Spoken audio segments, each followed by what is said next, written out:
Hi viewers, welcome to Havis farm. இன்னைக்கு வந்து ஃபார்முக்கு ரொம்ப நாள் கழிச்சு வந்திருக்கோங்க. மழை பெஞ்சு பாருங்க, ஃபுல்லாக வந்து தரையெல்லாம் புது தரை எல்லாம் பாச பிடிச்ச மாதிரி ஆயிடுச்சு.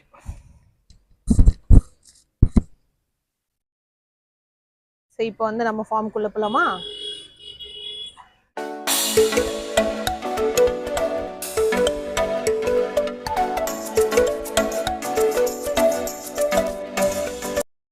ஒரே வண்டி சவுண்டா இருக்கு வெளியில. பாருங்க, கிளீன் பண்ண இடம் மட்டும் கொஞ்சம் நல்லா இருக்கு. நானும் என் ஹஸ்பண்ட் தான் கிளீன் பண்ணது. இங்கெல்லாம் நான் பண்ண இடம் இது, என் வீட்டுக்கார் பண்ண இடம் இது. திரும்ப வந்து முளைஞ்சு வந்துடுச்சு அந்த பில்லெல்லாம். பக்கத்து வீட்டு பாட்டி கையில இருந்து ஒரு 2 செடி வாங்கிட்டு வந்தேன்னு ஆல்ரெடி வீடியோவில் சொல்லியிருக்கேன். கருந்துளசி மட்டும் நம்ம வீட்டில் இல்லைன்ட்டு.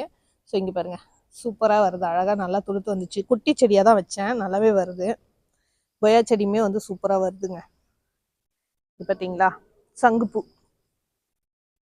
ஸோ இந்த சங்குப்பூ வந்து தானாகவே முளைச்சி வர்றது தான். அவ்வளோ அழகாக நிறைய பூக்கள் வந்து வருது, ஒரே செடி தான் இருக்கிறது. முருங்கைக்கலையுமே நல்லா ஹைட்டாக வந்துடுச்சு, பூ எடுக்க ஆரம்பிக்கல இன்னும். இங்கே பாருங்க, சுண்டைக்காய். இன்னைக்கு சுண்டைக்காய் பறிக்க போறேன். ஃபர்ஸ்ட் டைம் நம்ம வீட்டு தோட்டத்துல சுண்டைக்காய் வந்திருக்கு. பூ தான் எடுத்திருந்தது, நல்லா வந்து சூப்பரா இப்போ கரெக்டான பதத்துல இருக்கு.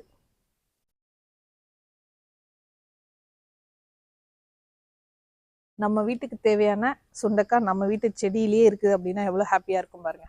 கடையில் வாங்குற சுண்டைக்காய் இந்த அளவுக்கு வந்து ஃப்ரெஷ்ஷாக இருக்கவே இருக்காதுங்க, வாடி வதங்கி போயிருக்கும். அதை வாங்கிட்டு வந்து நம்ம பறித்து குழம்பு வைக்கிற மாதிரி இருக்கும் க்ளீன் பண்ணி. ஸோ எனக்கு பிடிக்கவே பிடிக்காது. ஆனால் என் வீட்டுக்காருக்கு ரொம்ப பிடிக்கும் சுண்டைக்காய் காரக்குழம்புலாம். எனக்குமே பிடிக்கும், செஞ்சு யாருன்னா கொடுத்தா நல்லா சாப்பிடுவேன். ஸோ இருந்தாலும் நம்ம வீட்டில் பறித்து வைக்கும்போது அது டேஸ்ட்டே வேறு லெவலில் இருக்கும். இங்கே பாருங்கள், இந்த செடி வந்து மெல்லாம்பழம் அப்படின்னு சொல்லுவோம் நாங்கள், முல்லாம்பழம்னு சொல்லியிருக்காங்க சிலர் வந்து கமெண்ட்டில், சப்ஸ்கிரைபர்ஸ். இதில் ஒரே ஒரு பழம் தான் வந்திருந்தது. அந்த பழத்தை வந்து பறிக்கிறதுக்குள்ளே அப்படியே அழுகி போயிடுச்சு மண்ணிலேயே உட்காந்து. அதனால இதை எடுத்து இந்த பேலட் வந்து சும்மா வேஸ்ட்டாக செல்லை அரிச்சு வீணாக போகிறதுக்கு இந்த மாதிரி கொடி ஏற்றி விடலான்னு போட்டிருக்கேங்க. எப்படி இருக்கு பாருங்க. இந்த பேலட் வந்து நானே ரெடி பண்ணதுங்க, வீட்டில் இருந்த துண்டு பீஸ் எல்லாம் எடுத்து. நம்ம இன்டீரியல் ஒர்க் பண்ணும்பொழுது வாங்கின பீஸுங்க தான் இதெல்லாம். ஸோ அதெல்லாம் வந்து எடுத்து அழகாக அடித்து வச்சுருந்தேன், ஆணி குட்டி குட்டி ஆணி வச்சு. எதுவுமே வந்து ஆள் வச்செல்லாம் பண்ணல. கரும்பு செடியுமே வந்து சூப்பராக வருது. இங்கே பார்த்தீங்களா, வா சூப்பராக ஒரே ஒரு பிஞ்சு வந்திருக்குங்க திரும்ப. இங்கே பாருங்க, தெரியுதா உங்களுக்கு?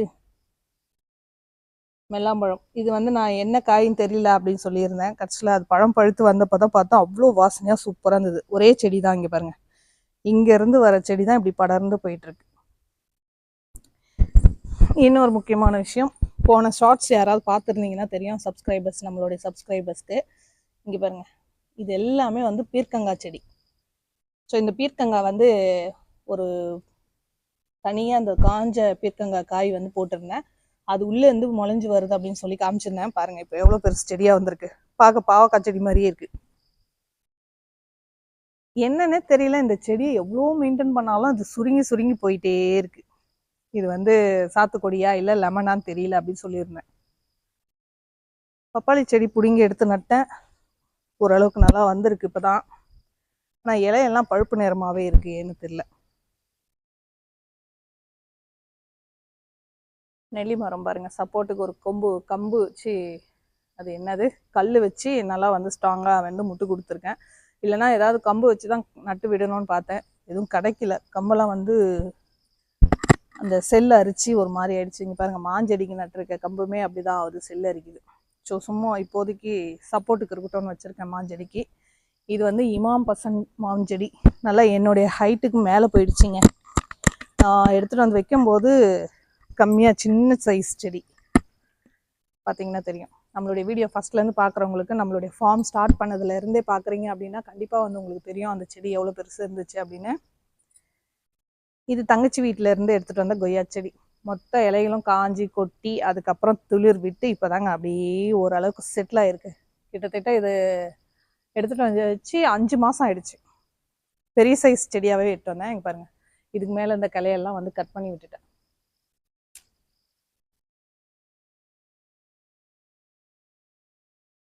மல்கோவா மாம்பழ செடி அதுவுமே வந்து நல்லா வருது. இன்னும் கொஞ்சம் ஹைட் வரணும். கிளை மட்டும்தான் வந்துட்டுருக்கு, ஹைட் வந்து இவ்வளோதான் இருக்குது. இந்த செடி வந்து இமாம் பசன்னு சொல்லிட்டு வாங்கிட்டு வந்தேங்க. நல்ல ஹைட்டாக போயிருக்கு. ஸோ அடுத்த வருஷம் பூ எடுக்கும் அப்படின்னு சொல்லியிருக்காங்க கார்டனில் வாங்கினப்போ. பார்ப்போம் எந்த அளவுக்கு வந்து எடுக்குது அப்படின்னு சொல்லிட்டு. ஆனால் இன்னும் எதுவுமே அதுக்கு வந்து சத்தான ஒரு உரம்லாம் எதுவுமே கொடுக்கல. மண்ணில் நட்டதோட சரிங்க. இங்கே பார்த்தீங்களா, இது வந்து எலும்பொட்டி தழை செடி. அப்படியே கட்டி கட்டி வைக்கிறேன் நானும். அது நான் நிற்க மாட்டேன், விழுந்து விழுந்து போயிடுவேன் அப்படின்ட்டு விழுந்துகிட்டே இருக்கு. கட்டாமல் வச்சா கீழே விழுந்துடுது, அப்படியே ஒரு மாதிரி படர்ந்து கீழே வந்து பொதாரா ஆயிடுது. மருதாணி இன்னைக்கு வந்து பறிக்கலான்னு இருக்கேன், கொஞ்சம் மருதாணி செடி. பார்த்தீங்களா, மிளகாய் நல்லா பழுத்து போயிருக்கு. ஸோ 1-2 செடியில் வர மிளகாயெல்லாம் பறித்து எடுத்துகிட்டு போயிடுவேன் வீட்டுக்கு. இப்போ பார்த்தீங்கன்னா இது வந்து சேப்பக்கிழங்கு செடிங்க, முடக்கத்தாங்கீரை, இதுவும் வந்து சேப்பக்கிழங்கு. ஸோ இந்த மாதிரி நிறைய செடிங்க இருக்குது. இப்போ பார்த்தீங்கன்னா இஞ்சி செடி ஃபுல்லாக மறைஞ்சே போச்சு. க்ளீன் பண்ணதுக்கப்புறம் தான் நல்லா தெரியும். இது ஒரு மாதிரி செடி, அது நந்தியவட்டானா இல்லைன்னா வந்து இட்லி பூச்செடியாக தெரியல. இது வந்து நமக்கு எங்கே கொடுத்தாங்க அப்படின்னு பார்த்தீங்கன்னா ஒரு மேரேஜில் வந்து கொடுத்துருந்தாங்க, அதை வாங்கிட்டு வந்து வச்சேன். இந்த கொய்யா செடி வந்து எப்போ நட்டங்க, இப்போ தான் கொஞ்சம் ஓரளவுக்கு தலை தூக்கி வருது. நல்லா அழகாக வருது பாருங்க. இது சிகப்பு கொய்யாக்கான்னு நினைக்கிறேன். உங்களுக்கு வீடியோவில் தெரியுதான்னு தெரியல, எனக்கு தெரியல, வெயிலாக இருக்கிறதுனால வீடியோ நான் எப்படி எடுக்கிறேன்னு எனக்கு தெரியல. தெரியுதுன்னு நினைக்கிறேன், அப்புறமா வீடியோ எடிட் பண்ணும்போது பார்க்குறேன். இது வந்து பாண்டிச்சேரியிலேருந்து எடுத்துகிட்டு வந்த முருங்கைக்கிளைங்க, பாண்டியம்மான்னு சொல்லியிருக்கோம். ஆனால் இது ஏன் பூச்சி அடிக்குதுன்னே தெரியல. அந்த முருங்கைக்கிளை நல்லா வருதுங்க. ஒருவேளை இங்கேயும் வந்து க்ளீன் பண்ணணும்னு நினைக்கிறேன். க்ளீன் பண்ணாமல் விட்டதுனால அப்படியே இதுவாக இருக்குது. பார்த்தீங்களா, பெரண்டை வருது. இதில் கத்திரிக்காய் செடி விதையில இருந்து துளுத்துறதெல்லாம் அப்படியே பூச்சி அடிக்குது. பார்த்தீங்களா ஃபார்ம் என்ன லட்சணத்தில் இருக்குது. கொஞ்ச நாள் ஆள் வரல அப்படின்னா ஃபார்மே ஒரு வழி ஆகிடுதுங்க. இங்கே பாருங்க, தங்கச்சி வீட்டிலேருந்து அது குண்டா இருக்கு, அது இந்த மிளகா என்னது, குண்டு மிளகா இல்லை, டக்குன்னு ஞாபகம் வர மாட்டேதுங்க, குடமிளகா செடி எடுத்துகிட்டு வந்து நட்டு விட்டேன். அப்புறம் வந்து நான் விதை போட்டு இருந்தேன் பார்த்தீங்களா பாட்லலாம், அதை எடுத்து இங்கே நட்டு விட்டுருக்கேன். ஏன்னா அது கொடியா இல்லை செடி வகையா தெரியல, அதனால இங்கே நட்டு விட்டுருக்கேன். நட்டுட்டு இங்கேயும் அதே மாதிரி ஒரு பேலட் வச்சுருக்கேன். கொடி வகையாக இருந்தால் அப்படியே அதில் ஏற்றி விட்டுடலான்னு. இங்கே பாருங்கள், இங்கேயும் மிளகாய் இருக்குது. தொட்ட உடனே வந்துட்டு தானா, ரொம்ப கஷ்டப்பட்டெல்லாம் பறிக்கணும்னுலாம் இல்லை.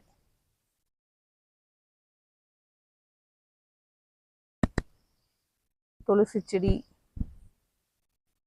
இந்த துவரன் செடி மட்டும் ஏன் அப்படியே விழுந்துருச்சுன்னு தெரியலங்க. துவரன் செடி ஃபுல்லாகவே வந்து கிளியர் பண்ணி எடுத்துடலாமான்னு யோசிக்கிறேன். ஏன்னா அடப்பாக இருக்குது. இது என்ன செடின்னே தெரியல, கத்திரிக்காய் செடின்னு தான் நினச்சி அப்படியே விட்டுட்டு இருக்கேன். முள்ளு கத்திரிக்காய்ன்னு சொன்னாங்க. ஆனால் வந்து செடி மட்டும் பெருசாகிட்டே போதே தவிர இன்னும் பூ எடுத்து பிஞ்சு எடுக்கல. இங்கே பார்த்தீங்களா, ஏதோ எலி போகிற மாதிரி இருக்குது. என்ன இருக்குது உள்ளன்னு தெரியல. இதுக்கே தனியாலாம் போகாதுன்னு சொல்லிடுவாங்க எங்கள் வீட்டில். சரி, என் பொண்ணை கூட்டிகிட்டு வந்தேன் நான். இப்போ இது என்ன செடி, தானா முளைச்சி வருது, கொய்யா செடின்னு நினைக்கிறேன். அங்கங்கே கொய்யாக்கா வருது, வரட்டும். நிறைய வெரைட்டி கொய்யாக்கா இருந்தால் நல்லாயிருக்கும். இந்த பூ பார்த்தா தெரியுதுங்களா என்ன பூன்னு, வாடாமல்லிங்க. ஆசையாக வாங்கிட்டு வந்து வச்சேன். அது எல்லாம் நிறைய செடிங்க வந்து எப்படி இருக்குது பாருங்கள். ஃபார்மில் ரெடி பண்ணதுக்கப்புறம் தான் ஓரளவுக்கு கிளியர் பண்ணணும். நானும் ஒவ்வொரு தடவையும் அப்படி தான் சொல்கிறேன், கொஞ்சம் தான் க்ளீன் பண்ண முடியுது, நம்மளால் மொத்தமாக பண்ண முடியல. இது வந்து பன்னீர் ரோஜான்னு கொடுத்தாங்க. பூவே இல்லாதப்போ வாங்கிட்டு வரவே கூடாது, அது மட்டும் நான் நல்லா தெரிஞ்சுக்கிட்டேன்.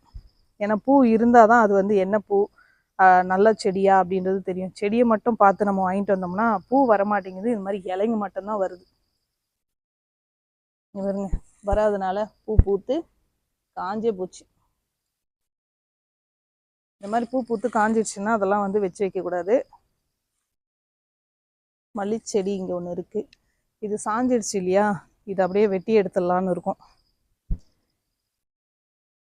அதே மாதிரி பாரிஜாதமே வந்து வெயில் பட்டாதான் நல்லா வரும். அதனால அந்த தோரை செடியை எடுத்துட்டாதான் நம்மளுக்கு வந்து இந்த செடியெல்லாம் நல்லா வருங்க. சீத்தாப்பழம் செடி நிறைய பூக்கள் எடுத்தது, ஆனால் அந்த பூவை இப்போ காணும். செம்பருத்திலையுமே பூவை காணும். பூ இப்போதான் பிஞ்சு எடுக்குது. இந்த தோரஞ்செடி ஒரு பக்கம் இருந்தது, வெட்டினதுக்கு அப்புறம் தான் நல்லா வருது பாருங்க. இது வந்து ஒத்த செம்பருத்தி, ஹைபிஸ்கஸ் சொல்லுவாங்க இல்லையா, அது. இது வந்து செண்டா பூக்கும். அந்த செம்பருத்தி ரெட் கலர்ல இருக்கும், நல்லா வந்து ரத்த கலர்ல. இதுதான் என்ன செம்பருத்தின்னே தெரியல. பூ எடுக்கும், நானும் ஆசையா வெயிட் பண்றேன். பிங்கா இல்லைன்னா ஒயிட்டான்னு தெரியல. ஒட்டிக்கிட்டு இருக்கிறதுனால ரொம்ப இதுவா இருக்கு, செடியெல்லாம் அடப்பா இருக்கு. வைக்கும்போது அப்படியே வச்சுட்டோம். அடுத்து பப்பாளி செடியுமே நல்லா வந்து பூ எடுக்க ஆரம்பிச்சிருக்கு. இந்த மாஞ்செடி பார்த்தீங்களா, இது வந்து பெங்களூரா இல்லை சாரி பங்கனப்பள்ளிங்க, கன்ஃபியூஸ் ஆகிட்டேன். இங்கே இருக்கிறது தான் வந்து பெங்களூரா. ரெண்டுமே வந்து ஒரு 5 அடி 6 அடி டிஃப்ரெண்ட் வச்சு தான் வச்சுருக்கேன், ரொம்ப தள்ளியெல்லாம் வைக்கல.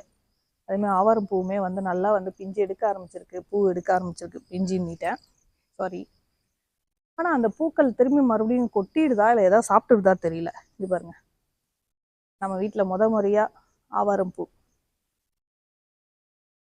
ரோஜா செடியெல்லாம் இப்போ தான் வந்து பிக்கப் ஆகுது. ஏன்னா அடப்பாக இருந்ததுனால எதுவுமே வந்து பண்ண முடியல. இங்கே பாருங்கள், இந்த ரோஜா அழகாக வந்திருக்கு. இதையுமே வந்து கட் பண்ணிப்போம். இது வந்து சிசர் வச்சு நான் 2 இலை விட்டு தான் கட் பண்ணுவேன். இப்போதைக்கு இப்படியே கட் பண்ணிக்கிறேன். இது பார்த்தீங்களா, இது மேலேயே விழுந்துட்டு இருக்கு, ரோஜா செடி மேலேயே. இதில் ஒரு அரும்பும் இருக்கு. இதில் இருக்க காய்கள் முத்தி இருந்தால் அதெல்லாம் பறிச்சுக்கணும். பறிச்சுக்கிட்டு தூக்கி வெட்டி போட்டுற வேண்டியதுதான். ஸோ வீவர்ஸ், இன்னைக்கு நம்மளுடைய ஃபார்ம் வீடியோ இன்னைக்கு அவ்வளோதான். புதுச்செடி நட்ட இடம்லாம் எப்படி இருக்குன்றதை நான் இனிமேல் தான் செக் பண்ணணும். இப்போ பாருங்க, கொய்யா செடி இங்கே ஒன்று நட்டு விட்டேன் அன்னைக்கு. அடுத்து இங்கே சேப்பக்கிழங்கு வச்சுருந்தேன் பாருங்க, அதுவுமே நல்லா வருது. இந்த வீடியோ பிடிச்சிருக்கும்னு நினைக்கிறேன். பிடிச்சிருந்தா ஒரு லைக் பண்ணுங்கள், மறக்காமல் சப்ஸ்கிரைப் பண்ணுங்கள், பக்கத்தில் இருக்க பெல் ஐக்கனையும் கிளிக் பண்ணுங்கள். அப்போ தான் நான் போடுற ஒவ்வொரு வீடியோவும் உங்களுக்கு நோட்டிஃபிகேஷனாக வரும்.